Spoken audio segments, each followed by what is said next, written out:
Estamos Olá, ao vivo. sejam todos bem-vindos. Sou o Dr. Gaudilei, advogado do Sindosfil São Paulo, que é o Sindicato das Santas Casas de Misericórdia e Hospitais Filantrópicos do Estado de São Paulo. E hoje é com imensa satisfação que eu venho apresentar o Sr. Vitor e o Sr. Mike, que são representantes da Exatas EXT. É uma consultoria estratégica, referência no mercado. Ela é especializada em viabilizar o crescimento de projetos por meio de captação de recursos e do direcionamento técnico de emendas parlamentares. A empresa possui expertise na articulação institucional e no mapeamento de oportunidades junto ao setor público, garantindo que os recursos cheguem com eficiência e de conformidade aos seus destinos. Também comunicamos a todos os participantes que pode enviar as suas perguntas para posteriores esclarecimentos e respostas. Agora eu vou passar a palavra aos representantes da Exatas para que possamos conhecer melhor as suas soluções. Vitor e Mike, sejam bem-vindos e fiquem à vontade aí. Obrigado. Bom, nós que agradecemos aí, Galdinei. Obrigado, Galdinei. É um prazer estar aqui para a gente conversar um pouquinho. Muito obrigado. Pessoal, muito prazer. Como o Galdinei disse, o meu nome é Vitor, eu sou gerente comercial aqui da Exatas. O Mike é o CEO aqui da Exatas também. E hoje a gente queria reservar um tempinho para conversar com vocês a respeito sobre captação de recursos, né? Que é uma coisa tão importante, tão essencial para as instituições hoje em dia. Inclusive, a nossa equipe preparou até um slide aqui para a gente poder seguir uma linha de raciocínio, para a gente poder conversar certinho, conversar melhor sobre isso. Então, assim, só para a gente se apresentar primeiro, aqui na XT, aqui na Exatas, nós somos a maior assessoria do Brasil, que é especializada em ajudar instituições filantrópicas, né, a fazer gestão de emendas federais, emendas estaduais, a fazer captação de recursos federais também, né? E nós já estamos aí há mais de 10 ou 15 anos, né, dentro desse setor, e a gente trabalha exclusivamente com o terceiro setor, né, só com as instituições filantrópicas. Então, assim, dentro de todo esse período, a gente conheceu bem a fundo, bem de perto, assim, quais são os principais desafios, quais são, assim, quais são os principais problemas que aparecem para as instituições, né? Então, assim, dentro desses desafios, a gente criou tanto estratégia como todo o nosso trabalho para solucionar esses desafios que elas acabam tendo, né? E hoje a gente preparou aqui, relacionado à parte de captação de recursos, porque a gente vê assim que muita instituição tem certos, como é que eu posso dizer, não consegue trazer recursos assim, de maneira tão eficiente para as instituições. E a gente sabe que isso é uma coisa muito importante, né? A gente sabe que quem depende só da tabela SUS aí, infelizmente, não tem como fechar as contas, né? Então, assim, se não tiver ajuda aí das emendas, a gente não consegue progredir e estruturar cada vez mais as instituições. A gente tentou preparar aqui um slide com o máximo de estratégia, o máximo de informação possível. A gente sempre viu muitos slides aí do pessoal tentando passar alguma coisa sobre captação de recursos, mas nunca dava o ouro, né? Vamos dizer assim, para o pessoal, né? Sempre falava alguma coisa superficial. A gente tentou deixar aqui o mais esclarecido possível, assim, entregar o máximo de estratégia possível para vocês poderem cada vez mais conseguir estruturar a equipe de captação de vocês, tá bom? Se vocês tiverem alguma dúvida, por favor, pode ficar à vontade. Então, para a gente iniciar aqui, primeiro eu gostaria de falar um pouquinho sobre o calendário do recurso, né? Muita gente não sabe que, assim, o orçamento do ano, ele é sempre pensado e voltado no ano anterior. Por exemplo, o orçamento de 2026, desse ano que a gente está agora, ele já foi tratado ainda lá em 2025, né? E por que que é tão importante assim para as pessoas saberem disso? Porque assim, quem entende esse ciclo consegue chegar na hora certa, na porta certa e sai com o resultado. Quem não sabe disso, infelizmente, acaba chegando atrasado e fica sem recursos, né? Então, hoje eu queria mostrar para vocês um pouquinho mais de como funciona esse processo e em que momentos você precisa agir e o que fazer em cada um deles. Então, vamos lá. Existe uma resolução no Congresso Nacional, atualmente a resolução 01 de 2026, né, que define que entre os dias 1 a 20 de outubro, a CMO, que é a Comissão Mista do Orçamento, ela vai votar as emendas parlamentares. Nesse período é que cada parlamentar vai colocar lá na LOA, que é a Lei Orçamentária Anual, o que que ele vai fazer com o recurso dele. Porque assim, cada parlamentar tem um valor disponível. O deputado tem um valor, o senador tem outro valor, as emendas de bancada têm os seus valores também. Então, assim, eles precisam definir o que que eles vão fazer com esses valores. Então, assim, olhando para isso, será que esse prazo que nós falamos ali da resolução, será que ele é respeitado? Pessoal, na experiência aqui da equipe da Exatas, 90% das vezes ela não é. Por quê? Sempre acontece alguma CPI, alguma votação urgente, alguma manifestação, crise política, enfim, várias outras coisas que acaba fazendo o prazo escorregar. E aí entra a pergunta, né? Qual que é o prazo correto, então, para a gente fazer essas visitas aos parlamentares? Aí, pessoal, entra algumas datas estratégicas que os captadores das instituições precisam saber. Geralmente, na maioria das vezes, na segunda quinzena de outubro ou na primeira quinzena de novembro, é a data onde é indicado as pessoas fazerem essa primeira visita. Mas, assim, só um detalhe, pessoal, muito importante, a gente sempre avisa. Essas datas que a gente fala aqui é o que acontece na maioria dos anos. O ideal é sempre ter contato dentro de Brasília com o assessor ou com o deputado, que seja, pro ano efetivo que vocês forem fazer a captação, vocês confirmarem essas datas, tá? Essa data que eu estou passando para vocês é a data assim que acontece na maioria dos anos, tá bom? Então, essas emendas ali, você vai fazer, vai nessas datas para captar para o próximo ano. Então, assim, resumindo, para você garantir a emenda de 2027, você vai nessas datas aqui em 2026, no ano anterior, correto? E o que que você vai fazer nessa primeira visita, então? Primeiro, você vai garantir que o parlamentar vai colocar lá na rúbrica orçamentária a área que você atua. Então, por exemplo, imagine que o parlamentar recebeu ali 37 milhões, né, aprovados para o ano seguinte. Metade disso, obrigatoriamente por lei, tem que ser para a saúde. 50% tem que ser para a saúde. Só que a outra metade, ele pode destinar para a cultura, para a agricultura, assistência social, esporte, segurança pública, enfim, para as outras áreas. Isso que eu estou falando de colocar na letra da LOA, pessoal, é tirando a saúde, né? Porque a saúde já é obrigatória. Então, assim, se ele não escrever isso na letra da LOA, essa outra área que não seja a saúde, né? Se ele não criar o que a gente chama de rúbrica orçamentária, aí nem adianta a gente ir lá pedir, porque, assim, esse recurso, simplesmente ele não existe juridicamente para aquela finalidade. Então, a sua missão nessa primeira visita, nesse primeiro momento, é garantir que ele coloque ali naquela rúbrica algo relacionado com a sua área. Isso vale também para as emendas de bancadas, tá bom? Depois que o orçamento é aprovado, vocês já fizeram aquela visita, né? Agora vem o segundo período, vem o próximo ano.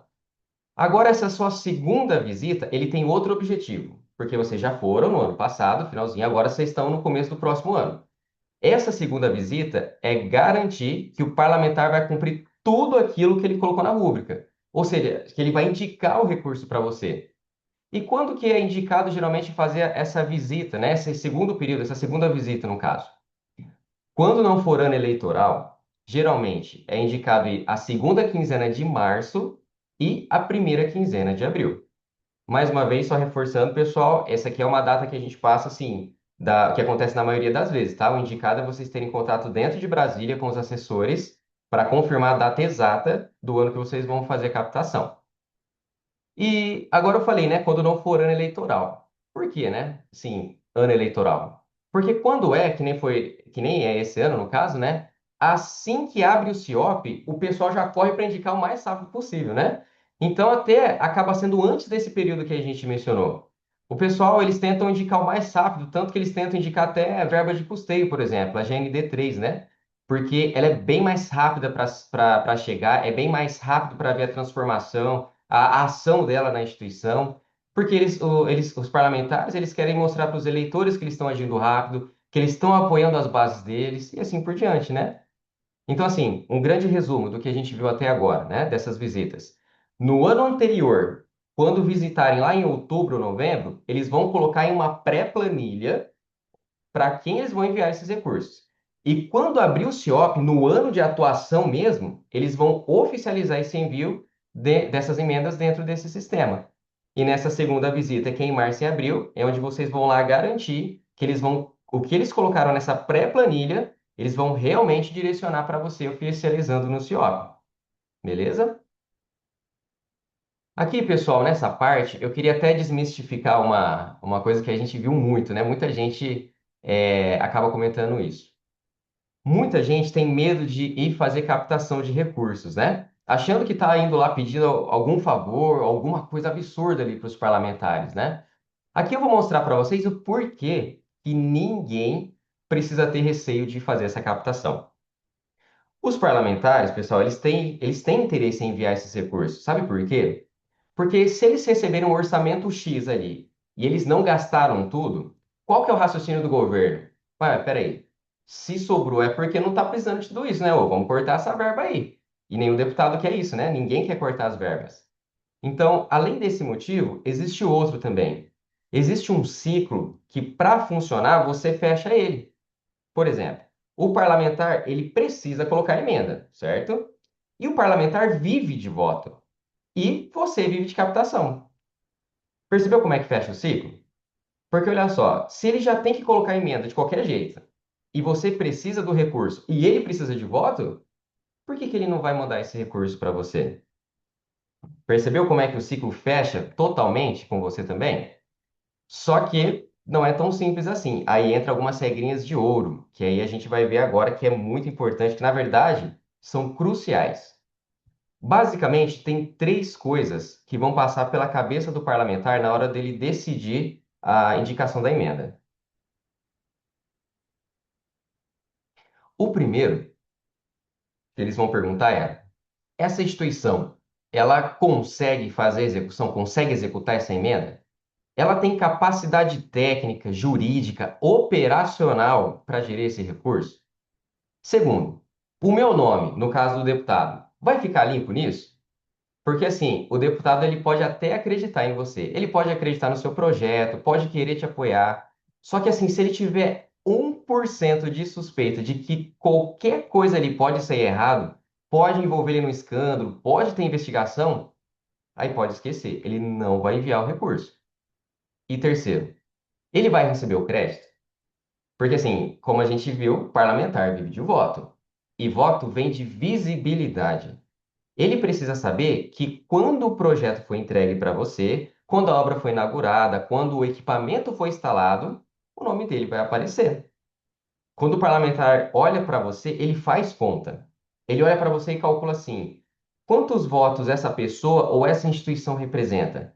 Ou quanto de risco isso pode trazer para mim? Então, assim, agora nós vamos ver um pouquinho mais detalhado cada um desses três pilares, tá? Por que que são tão importantes? Primeiro pilar, capacidade de execução. A execução, assim, ela é tão importante quanto a própria captação, ou talvez até mais importante do que a captação. Mas como assim? Por quê?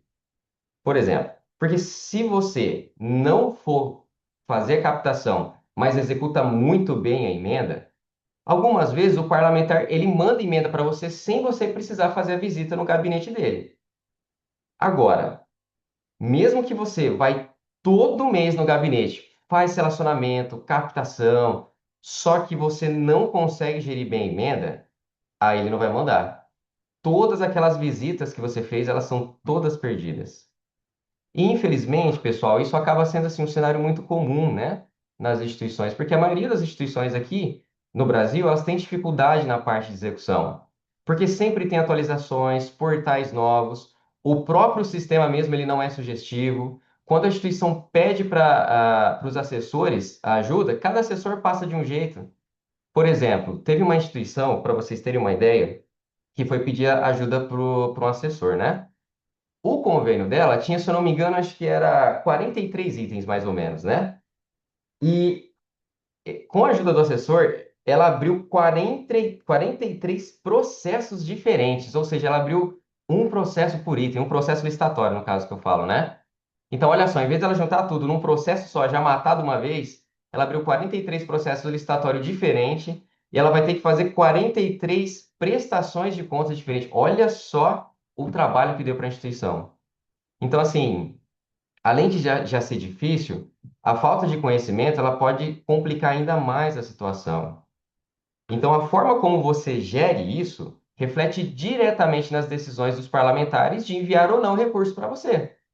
Isso é por isso que é muito importante, a gente sempre bate nessa tecla, né? De separar as equipes. A equipe de gestão de emenda com a equipe da gestão de captação. Porque cada equipe, ela consegue focar na sua função. Ela não mistura os trabalhos. Porque imagina você ter que gerir vários prazos de convênio, dos processos, responder diligência, correr atrás da documentação, né? Tudo isso junto com os prazos para fazer captação, montar ofício e fazer o relacionamento e assim por diante. Não tem como você, humanamente impossível uma pessoa fazer tudo isso, principalmente se ela ganha muito recurso. Vai acontecer um ou outro, ou ela não vai conseguir captar recurso quanto a instituição conseguiria, ou ela não vai gerir tão bem como ela poderia gerir aquele convênio, né? Outra coisa também que acontece é quando a instituição ela usa a indicação de forma errada, né? Puxa vida, esse aqui a gente até brinca, né? Que quando a gente vai lá, os assessores eles abrem o coração assim pra gente, a gente até brinca e fala que vai cobrar por sessão de terapia lá, porque o pessoal abre o coração lá falando sobre isso. Por exemplo, quando manda o GND3, que é custeio, ele é para custear o hospital, né? Com insumos, itens descartáveis e até pequenos reparos. Aí, por exemplo, a instituição vai lá, recebe a verba de custeio, na hora de fazer a pequena reforma que é permitida pela modalidade, ela me faz ampliação. Aí pronto, aí azedou a paçoca, né? Então, assim, entre várias outras coisas que infelizmente é muito comum de acontecer, né? Então, por isso, pessoal, que essa parte de execução, por mais que esses três pilares sejam muito importantes, a execução é a mais, uma das, a gente pode dizer, né? Que a gente precisa dar muita atenção. O segundo pilar é a parte da transparência e reputação. Todo político tem um medo assim profundo de qualquer coisa que possa manchar o nome dele. O recurso, ele não pode nem parecer que vai ter um fim ilícito. Nenhum detalhe pode gerar dúvida. Então, assim, além de você ser muito honesto, você precisa demonstrar isso de forma muito transparente, como nas documentações, nos processos, nas prestações de conta, né? Porque até como a gente tinha comentado lá atrás, ele pode até querer apoiar você. Ele acredita no seu projeto, ele quer te apoiar. E ele tem o recurso para isso. Mas qualquer coisa que possa levantar dúvida, suspeita, mesmo que não tenha nada, você não fez nada, tá tudo certinho, mas foi mal explicado, aí já corta totalmente a chance de apoio. Então essa parte é muito importante, a transparência, de mostrar que está tudo certinho, vai acontecer tudo certinho e assim por diante. E o nosso terceiro pilar, que é sobre a gratidão e visibilidade.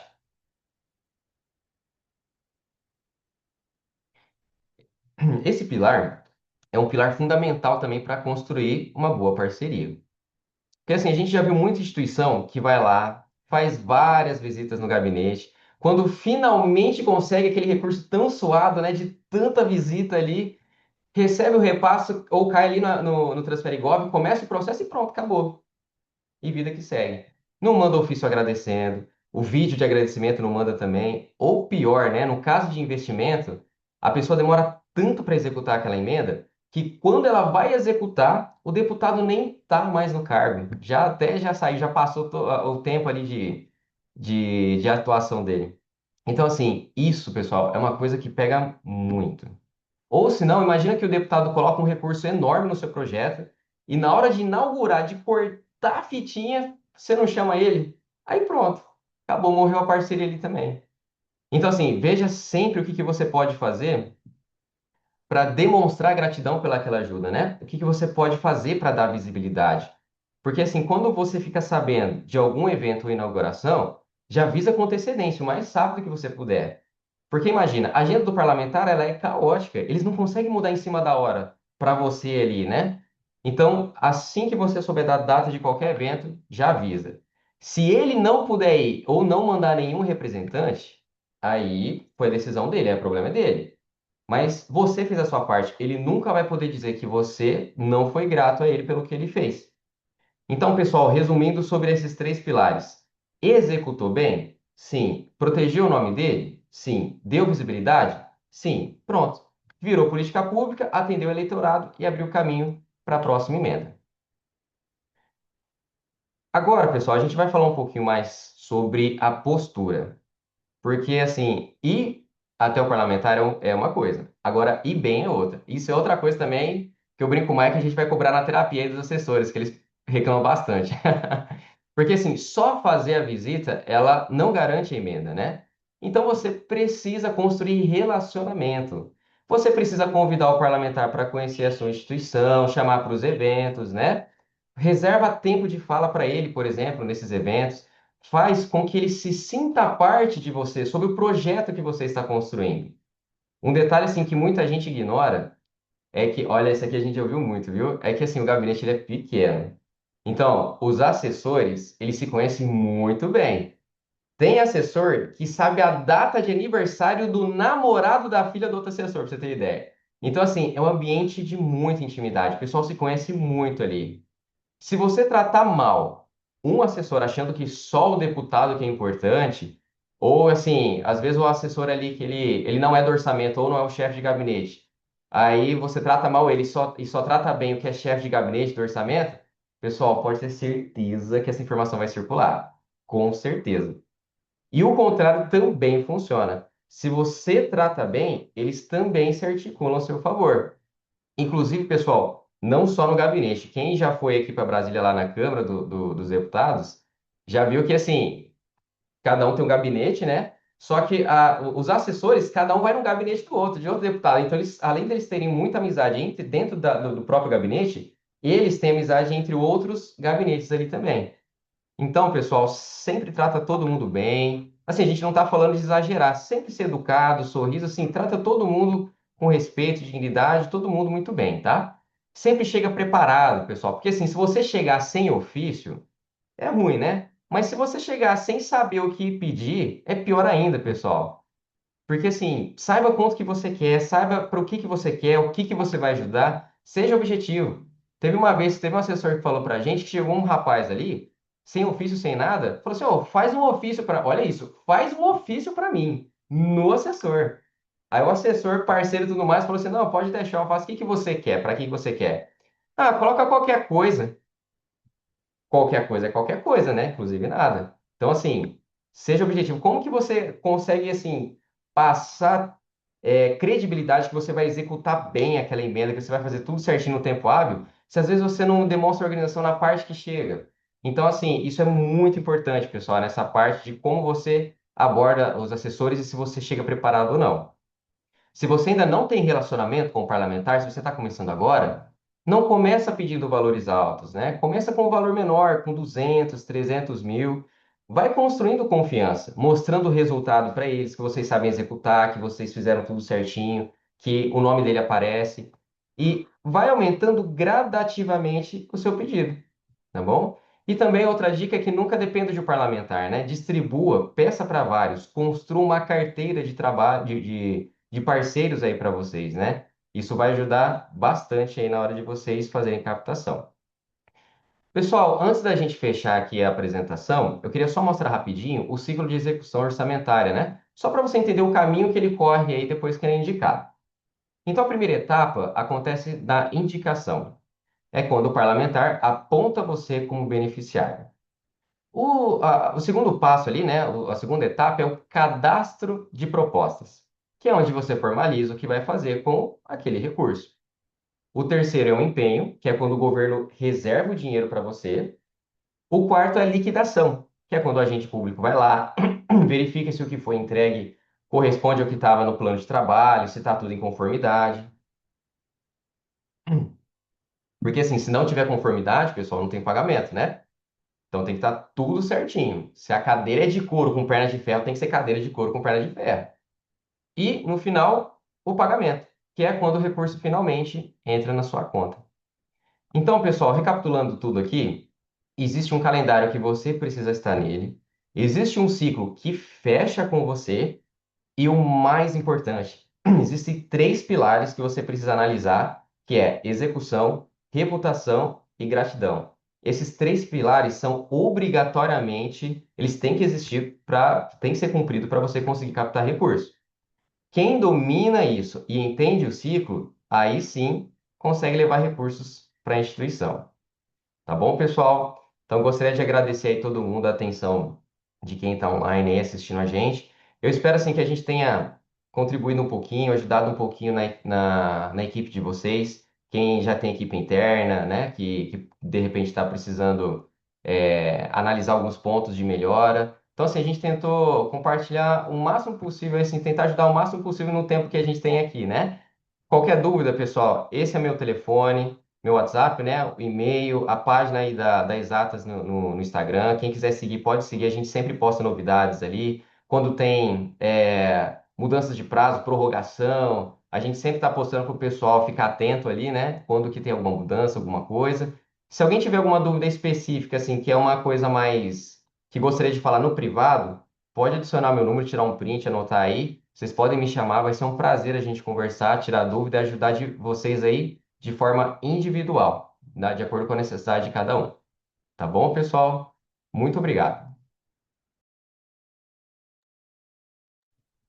Bom, Vitor, agradecemos aí, excelente explicação, explanação. Eu acho que deu para ajudar bastante, até quem é leigo não entende do assunto, né?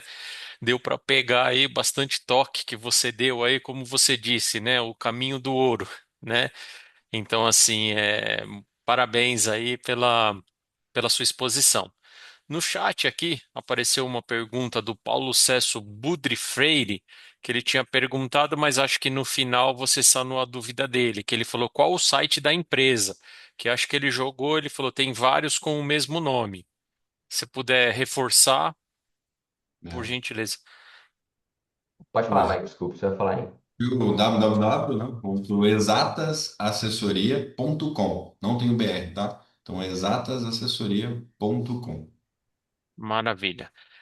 Aí temos mais uma pergunta aqui do senhor Augusto Loureiro. Ele fala: Bom dia, Vitor. Eu sou Augusto da Coplan Engenharia. Realizamos obras e projetos hospitalares com projetos gratuitos para captação de emenda. A dúvida que tenho, como a realização do projeto gratuito para hospitais filantrópicos ajuda na captação de emenda e como poderíamos fazer isso para ajudar os hospitais? Essa, na verdade, vamos dizer assim, acho que é o calcanhar de Aquiles das emendas Exatamente. parlamentares, viu? São as verbas realmente de obras, né? Por quê? Né? O nosso grupo de empresas, nós temos uma empresa também que trabalha com parte de dados, um dos levantamentos que nós fizemos é que a grande maioria das verbas que vem para esse fim, que é para as verbas de obras, né, na parte de, principalmente de reformas, dentro do Transferigov, por exemplo, que é onde essas instituições filantrópicas elas recebem essa verba, né, a grande maioria as instituições perdem. E por que isso? Na sua grande maioria, né, essa parte do projeto da obra ela é uma parte que a instituição ela tem que arcar, né? Então, vocês fazendo essa parte, né, e comprovando isso para a instituição e ajudando até a instituição que vocês já têm um relacionamento, que vocês vão fazer essa parte do projeto gratuito, né? E ajudar a instituição a fazer esse tipo de captação, já com esse tipo de informação direto para o parlamentar, isso vai ajudar muito esse tipo de captação. Porque uma coisa que o Vitor falou na própria apresentação, né, é a capacidade técnica de execução dessa verba.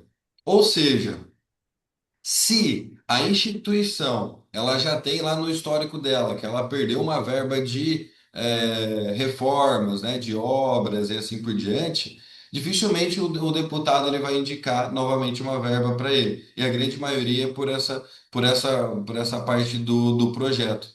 Então, com esse relacionamento, vocês podem entrar em contato com a instituição, se eles tiverem esse desejo de ter essa parte da reforma dentro da instituição dela. Uma parte bem interessante, tá? Só para colocar. Nas verbas parlamentares federais, tá? Não pode ser feito a parte de ampliação. Então, só a parte de reforma. Então, qualquer tipo de ampliação, isso não pode ter dentro do projeto. Então, é sempre interessante, quando for entregar esse tipo de projeto para a instituição, já colocar isso, não colocar nada de ampliação. Porque se chegar lá, por exemplo, mal preparado com esse tipo de projeto, por exemplo, para o parlamentar e estiver mostrando algum tipo de ampliação, o parlamentar vai falar, então é que eu não posso indicar, porque então eles vão perder a verba, porque não pode ter ampliação. Então, essa parte de vocês entregarem já, mostrar isso para o parlamentar, que a instituição já tem um projeto já garantido, né, que é uma das principais partes desse tipo de plano, né, quando vai conversar com o parlamentar, né? E o projeto dentro das regras, isso com certeza vai ajudar bastante essa instituição a receber esse tipo de indicação, tá? Bacana, Mike. Aí fazer mais uma pergunta, né? Que a grande preocupação, né, das entidades filantrópicas, acho que da maioria, né, tanto das Santas Casas como dos hospitais filantrópicos, é realmente a dificuldade de captação de recursos. E aí, toda essa captação de recursos, ela depende de uma prestação de conta. Quais os pontos fundamentais para não haver questionamento? Na parte de prestação de contas. Isso. O ideal, sempre, Gaudilei, é a gente seguir a risca o que tem no plano de trabalho e fazer um processo extremamente transparente, tá? Então, por exemplo, desde a parte de captação do recurso, né? A gente passando lá para a parte da elaboração do plano de trabalho, o processo licitatório de compras, né? Isso tudo, todas essas etapas dos processos dessa emenda, é muito importante vocês já pensarem nessa etapa, por exemplo, já iniciais, já numa futura prestação de contas, né? Nunca quando for prestar conta, agora eu vou pensar como que eu vou prestar conta. Não. Né? Para vocês nunca terem problema na parte de prestação de contas, é sempre, ó, vou fazer o processo licitatório. Como que eu tenho que fazer esse processo licitatório para eu não ter problemas futuros com a prestação de contas, né? Porque isso, a parte da prestação de contas, nada mais é que você vai prestar conta do que foi feito, né? Então, depois que você fez um processo licitatório, por exemplo, fora das normas, né, da parte legal que exige, né, esses processos, né, depois para você prestar conta é muito, muito mais complicado, né?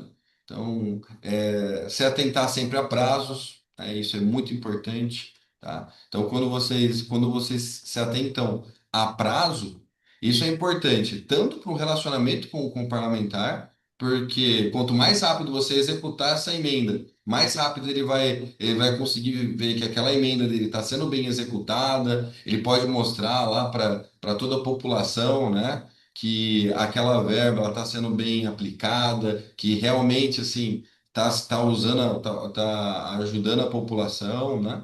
E depois para os prazos depois da prestação de contas. Porque qualquer detalhinho pode ser apontado numa prestação de contas, né? Desde um erro no processo licitatório a questão de prazos, né? Então, o máximo que a gente puder minimizar nessa parte, assim, antes da prestação de contas, né? Com toda certeza, se a gente fizer esse processo, já sempre visualizando uma futura prestação de contas, né? Um relacionamento saudável com o parlamentar, com certeza a instituição ela não vai ter problema em futura prestação de contas. Chegou mais uma pergunta aqui, Luana Coutinho de Oliveira Almeida. Ela pergunta se existe uma janela de cadastro para a proposta do parlamentar no InvestSUS. Sim. Com certeza tem, né?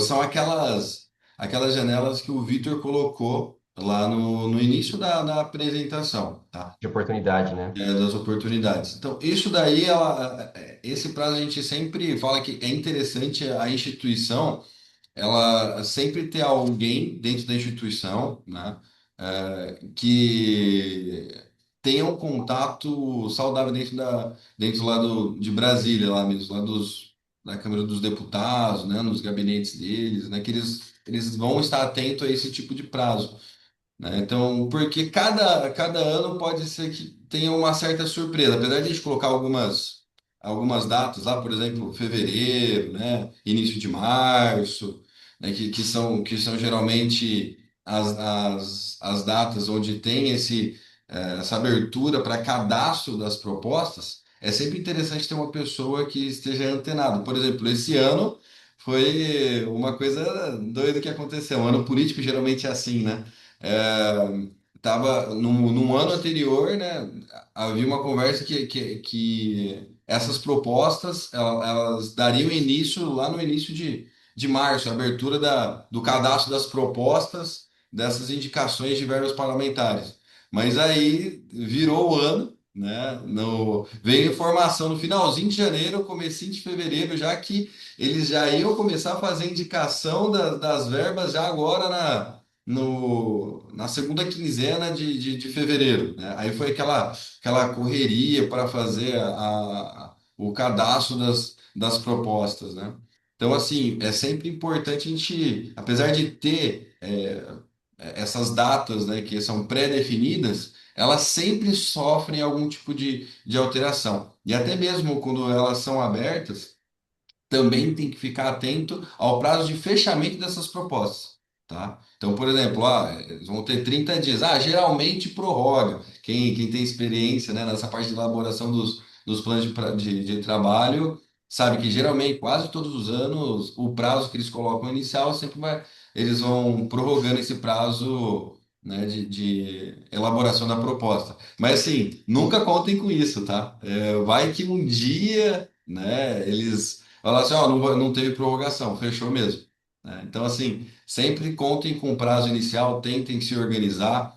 A parte do planejamento, quando vocês vão pedir a emenda, é muito importante para isso, tá? Porque, por exemplo, quando vocês forem pedir uma emenda pro deputado, uma verba pro deputado, já vá preparado para conversar com o deputado. Já saiba como vocês vão utilizar, o que vocês vão comprar, tenta fazer um planejamento, e chegar com um planejamento pronto. Isso vai ser bom para vocês captarem o recurso, mostrar capacidade técnica pro deputado, e quando vocês receberem a verba, já vai estar mais simples de vocês elaborarem o plano de trabalho, porque já tem um plano, vocês já sabem exatamente como que vocês vão usar essa verba, né? Então, assim, o ideal é isso, preparação e sempre um contato dentro de Brasília, né, que seja experiente, principalmente, para ficar atento a essas mudanças de prazos que eventualmente acontecem.